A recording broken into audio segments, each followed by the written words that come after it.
ఏ అందరు హాయ్ చెప్పండి. హలో.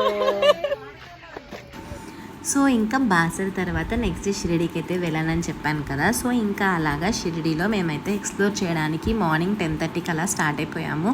ఒకటి అనుకుంటే ఒకటి జరిగింది. సో ఓల్డ్ షిరిడీ విలేజ్ ఇలాగా 5 ప్లేసెస్ అన్నీ కవర్ చేసేసి సాయి తీర్థం వెళ్దాం అనుకుంటే మాకు ఓల్డ్ షిరిడీ విలేజ్లోనే ఆల్మోస్ట్ అరౌండ్ 2:30 దాకా అయిపోయింది. సో ఎందుకు అనేది నేనైతే లాంగ్ వీడియోలో అయితే చెప్పానన్నమాట. ఇంట్రెస్ట్ ఉన్న వాళ్ళు వెళ్ళి చెక్అవుట్ చేసేయండి. సో ఇంకా ఓల్డ్ షిరిడీలో మనకి కొన్ని games ropeway and horse riding, ఒక ట్రైన్, ఇలాగ మనకి రోప్వే ఎక్కిన తర్వాత మనం చాలా ప్లేసెస్ అయితే చూడొచ్చు అనమాట. పైనుండి ఎంత రియలిస్టిక్గా చేశారంటే నాకైతే చాలా బాగా నచ్చింది. నేనైతే ఫస్ట్ టైం హార్స్ రైడ్ అయితే ఎక్స్పీరియన్స్ చేశాను. కొంచెం భయం వేసింది, బట్ ఇట్స్ ఓకే. లైఫ్లో ఒకసారన్నా ఎక్స్పీరియన్స్ చేయాలి ఇలా.